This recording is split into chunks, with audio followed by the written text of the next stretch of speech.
Hello guys, আপনারা দেখতে পাচ্ছেন এটা দীঘা সমুদ্র। রাতের একটি সুন্দর দৃশ্য, মনোমুগ্ধকর দৃশ্য, যেটা সবাই দেখার জন্য মুখিয়ে থাকে। তো আপনারা দেখুন এই রাতের দীঘার দৃশ্য এবং মজা নিন।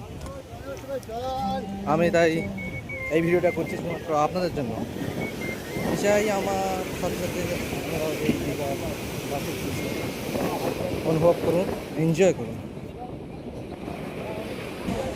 আমি বুঝতে পারছি বন্ধুরা, হাওয়ার জোর এবং ঢেউয়ের আওয়াজের জন্য হয়তো আপনারা আমার গলার ভয়েসটা শুনতে পাচ্ছেন না বা ঠিকঠাক ক্লিয়ার আসছে না। শুধু একটা কথা বলবেন, এনজয় দ্য